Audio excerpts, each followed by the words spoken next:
Vidare tinokuchingamidzai zvekare kune chimwe chirongwa pano paZim Facebook Secrets and Confessions, tichingokukurudziraiwo kuti kune avo vasati vamboendawo kuchannel yedu yeZim Confessions Backup, please feel free kungoendawo ikoko mungonodongorera kuitirawo kuti munge muchizokwanisawo kuwana maepisodes akati wandei pazuva. Rekedzai tibva tapinda mumaconfessions edu atadzoka takakubatirai. Hanzi makadii zvenyu mukomanashi, ndinewo confession yangu yandikudawo kuti munge muchizondipostera. Ndikudawo kureurura kuti inini ndini ndakakuvadzisa mwana wangu mushure mekunge azvarwa. Mwana wangu uyu mukoma akazoshayika iye paainge ava ne3 days nekudawo kwekuti paiva neumwe mukadzi uyo wandainge ndichidanana naye. Saka mukuzonodanana nemunhu uyo waunenge uchidanana mukoma, handizivi kuti zvinhu zvacho zvinozombonyatsokufamba sei, asi unozongogumisidzira wava kuzongotaura tumwe tumasecrets twemumba, tumwe tumasecrets twekuti tunenge tusiri necessary, ameno kuti unenge wanyanya here kufadzwa nerudo rwaunenge uchipiwa negirlfriend, because nguva yandakangotanga kungodanana nemukadzi uyo wandainge ndichidanana naye ndo nguva yandakatanga kungovenga mudzimai wangu. Ndainge ndava kungoti kadiki kose kanenge kaitika mumba ndobva ndamhanya ndobva ndanoudza girlfriend, kudzamara ndazototanga kutomuudza zvimwe zvinhu zvainge zviri very deep. Ende panguva yacho iyoyo mudzimai wangu iye ainge akazvitakura, ende mukoma ndakakuvadzisa mwana wangu. Ende pari zvino mukoma ndiri munhu wekuti inini nemudzimai wangu kunyange zvedu tava kuno kuJoni tiri kungoramba tichingoti pose patinenge tazama kuti tinge tichiita mwana zvekare, then tiri kubva tangoita vana vasikana. Ende mwana wangu uyu akazoshayika mushure mekunge ava ne3 days. Mwana iyeye ainge ari mwana mukomana, ndiye ega mwana mukomana wandakakwanisa kuti ndinge ndichibatawo nemaoko angu, asi akabva azoshayika. Kubva ipapo kana mudzimai wangu akabatira pamuviri anotoita miscarriage kana zvichinzi mwana iyeye anenge ari mwana mukomana. Ende ndiri kunyumwa kuti uyo girlfriend wangu uyo wandakamboita panguva yacho iyoyo pandainge ndichishandira ndiri kwaMutare, I think kuti pane zvaakaita pamudzimai wangu zvava kukonzeresa kuti mudzimai wangu kana kuri kunzi akazvara mwana mupenyu anorarama, mwana iyeye anenge angori mwana musikana. Kana akangobatira pamuviri pemwana mukomana, mimba yacho inobva yangoparara. Kana kuti mwana iyeye kana kuri kunzi mimba yacho ikazosvika kuma8 months, mwana zvinobva zvangonzi mwana ashayikira mudumbu. Sofa mudzimai wangu kubva zvatakazouya kuno kuJoni, mudzimai wangu aita 2 mamiscarriages, then imwe mimba yacho yatainge tichitofungidzirawo kuti this time zvichaita, mimba yacho yakazoti yava mu8 months, then mwana uya ndokubva azotongonzi ainge ashayikira mudumbu. Mamiscarriages ose awa mukoma ainge ari mamiscarriages evana vakomana, asi takazongoramba tichingozama. Patakazama kudaro mukoma, mimba dzaizongova successful dzainge dziri mimba dzevana vasikana. Pari zvino mukoma ndava nevana 4, ende vana vangu vese 4 ava vana vasikana, even though mudzimai wangu ari kuti iye ari kuda kuti tinge tichizama one last time, but inini mukoma temba chaiyo handisisina, plus ndava kutya.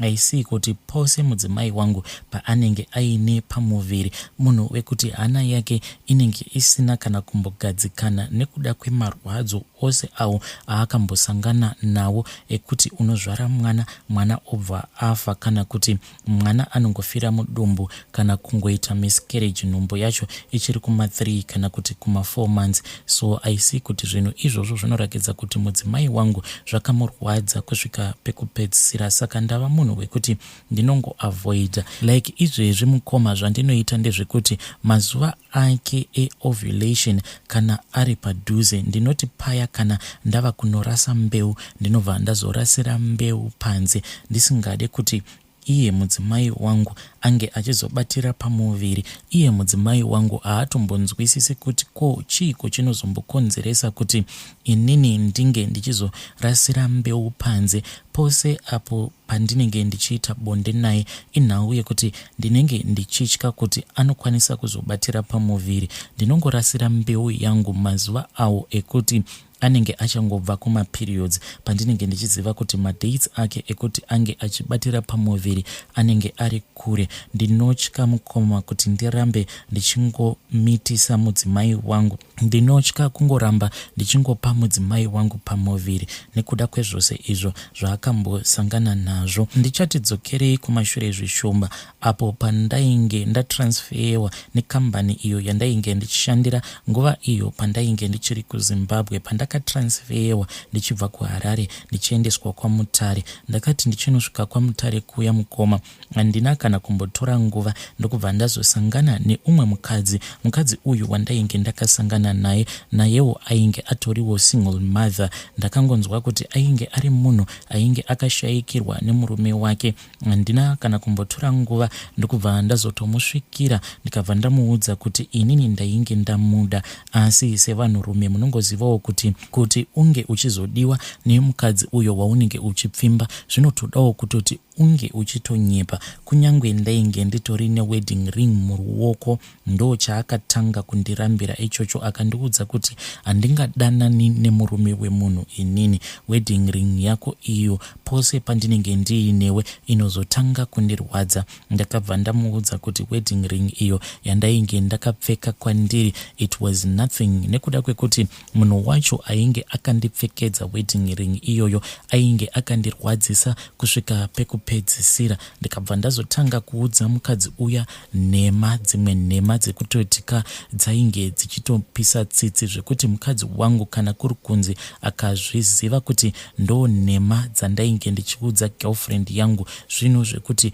zvinokwanisa kumurwadza. Ndakanyepera girlfriend kutoti mudzimai wangu uyo wandainge ndakaroora munhu ainge aine chimweya chekundichita zvekuti akandichita kunyange nedzimwe hama dzangu zhinji ainge akarara nadzo, ende zvose izvi mukoma dzainge dzingori nhema. Ndokubva ndazomunyepera kuti izvezvizvi mudzimai wangu akatozvitakura, ende kuzvitakura kwacho kwaakazviita inhau yekuti ari kuzama kuti kana kuri kunzi mwana iyeye akazozvarwa zvimwe kuda zvinokwanisa kuzoita kuti marriage yake inge ichizosimba. Manje mwana wacho iyeye ari mudumbu, handina kana basa naye. Dzose idzi mukoma dzainge dziri nhema. Munongozivawo kuti kana murume achiva mukadzi uyo waanenge achiva, murume anoita zvose zvaanenge achifungidzira kuti zvinokwanisa kumubatsira kuti ange achizodiwa nemukadzi iyeye uyo waanenge achiva. Saka iyewo mukadzi uyu sezvo ainge ari munhu wekuti ainge atora nguva refu asati apinda kana in any relationship, nekuda kwekuti ainge achiri pakuchema murume wake. Paakazondida mukoma akabva atondida zviya zvekuperera zvekutoti ainge achitofungidzira kuti on her side she was healing my broken heart, but mukoma dzose idzi dzainge dzitongori nhema. Ndainge ndichingodawo munhu wekuti pandinenge ndiri kubasawo ndinge ndichikwanisawo kuzosuka tsvimbo yangu. Mukoma nekufamba kwenguva mukadzi uyu aisuspect kuti ane mimwe mishonga iyo yaakazoshandisira mudzimai wangu, because chakaitika ndechekuti mwana akazoti azvarwa, mwana achingonozvarwa ndingangoti mudzimai wangu paainge ari kuleba, paakangondiudza kuti ainge azvara mwana mukomana, ndo pandakabva ndazongotanga kungostopa any communication naye. At that time ndainge ndichiri kokubasa kwaMutare. Akazama kundifonera zuva rose that day pakazvarwa mwana wangu, iyeye mukomana uyo akazofa after 3 days. Girlfriend yainge ichingondifonera kuti ndinge ndichipika up macalls ake.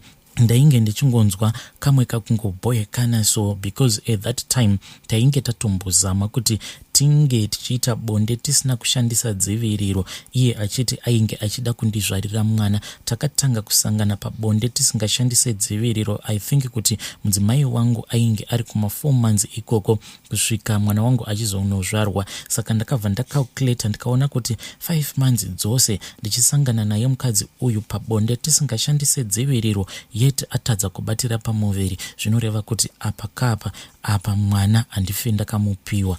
Then ndakabva ndazongotanga kungomuignore pandakangonzwa kuti mudzimai wangu ainge andizvarira mwana mukomana. Saka uyu akazongoti achingoramba achindinetsa semunhu ainge abhoyeka nawo nenyaya yekuti ainge atadza kundizvarira. Ndakabva ndazongomuudza cash talk, ndikabva ndamuti shamwari, uri kuona kuti now mukadzi wangu andizvarira mwana mukomana, inini ndafunga kuti mudzimai wangu instead yekuti ndinge ndichimuhurira, it is far much better kuti ndinge ndichimbova munhu ari right, ndogadzirisa pose apo pandinofungidzira kuti mukadzi wangu akandikanganisira. It's not like I do not love you, but chimbondipawo mukana ndione kuti inini nemhuri yangu tinokwanisa kusvitsana kupi. Iye akabva anditi mandirwadzidza zvenyu, chindirakidzaiwo mapictures emwana, sezvo handiti neniwo ndiri amainini vake, handina kana kumbogara ndafunga nezvazvo mukoma. Ndakabva ndangotora mapictures aya ndokubva ndazongoforwardira girlfriend, then akabva ati pasina kana nguva mukoma ndakazotoona kuti munhu zvaanenge andibloka. Ndo pandakabva ndazofonerwa navadzimai vachindiudza kuti ndaifanira kuti ndinge ndichitokumbira off because zvinhu zvainge zvisina kana kumbomira zvakanaka kuHarare ikoko. Ndakakumbira off ndokubva ndamhanya ndichidzoka kuHarare. Ndichinosvika kuHarare mukoma ndakabva ndaona kuti upenyu painge pasitomborina, because mwana wangu uyu maiso ake ainge achitorakidza kuti ainge atowira mukati, akangorwara very funny mukoma, because iye mudzimai wangu achitaura ainge achiti mwana uyu akatozvarwa aine hutano, but the following day ndobva akangomuka achitorwara. Kuti mwana wangu uyu wandainge ndakabata mumaoko kuti zvinge zvichitonzi azotopona ararama, zvainge zvichitoda nyasha dzaMwari. The following day mukoma dzakazoti dzava kuma 7 mwana wangu ndopa akabva azoshayika. Ende kubvawo ipapo mukoma pose patiri kuzama kuti tinge pose patakazama kuti tinge tichizozvara again, kana kuri kunzi Mwari vanenge vadawo kutipawo chipo chemwana mukomana, it's either mimba iyoyo inongokwanisa kungoparara kana kuti mwana iyeye anobva azongofira mudumbu, sezvakaita nhumbu iyo yakatokwanisawo kutopinda mu8 months, then mwana ndokubva azofira mudumbu. Secret iyi yandiri kukuudzai mukomanashi, mudzimai wangu haatombozvizivi kuti ndo zvakaitika, kuti pandainge ndichishanda ndiri kwaMutare pane umwe mukadzi uyo wandakambodanana naye, ende mushure mekunge ndamutumidzira mapictures emwana wedu, then mwana wedu akabva azotanga kurwara. Mushure mekunge arwara ndokubva azoshayika after 3 days. Zvose izvi mudzimai wangu haazvizivi, anongoti pano nepapo obva atanga kuti zvimwe kuda ndine masari. Saka kana kuri kunzi akataura nhau yemasari mukoma, neniwo ndinobva ndangosemberera panyaya iyoyo yekuti maybe vadzimai zvamuri kutaura izvo zvekuti mune masari, maybe ndiwo ari kukonzeresa, because ndakanzwa kuti masari ndo zvaanoita, anokwanisa kukuurayira vana. Iye anongogara achizvibvunza kuti but kana zvichinzi masari iwawo anouraya vana, why is it vana vangu vasikana havana kana kumbosangana nedambudziko? Why is it vana vangu vakomana ndo vanokusangana nematambudziko? Mibvunzo yose iyi mukoma yaanenge achizvibvunza mibvunzo yekuti ndinenge ndichida kumupindura, because ndinenge ndichiona kuti anenge ari mukati mepain, asi kuti ndinge ndichimupindura mukoma ndinoona kuti hapapinduriki. Ininiwo side rangu mukoma, do not think kuti handisati ndambofamba, asi kufamba kwose kwandinoita vanhu vose vanenge vachida kundibatsira vanenge vachingotaura sango zvavo. Hakuna kana munhu ati ambondiudza anything chekuti ndinokwanisa kuchibata. The only person akandiudzawo zvimwe zvinhu zvekuti ndakaona sekunge ainge achida kundiudza zvinhu zvinobatika, akangonditi baba imimi ndaona kuti kumberi kwenyu kune zarima, ende kumashure kwenyu ndikuona sekunge kune umwe munhu wechimunhukadzi ari kufamba achironda matsimba epose apo pamunenge munhukadzi uyu ari kufamba kumashure kwenyu achikurondai, kunyangwe mukazama kuti munge muchimuhwanda, asi ndiri kuona kuti kwose kwamunenge mazama kuti munge muchitizira muchienda, iye ari kungoramba achingoronda matsimba enyu. Munhu uya womukoma ainge achindibatsira akandipa chiprofita ichocho chakangogumira muchiprofita, haana kukwanisa kundipawo kundiso.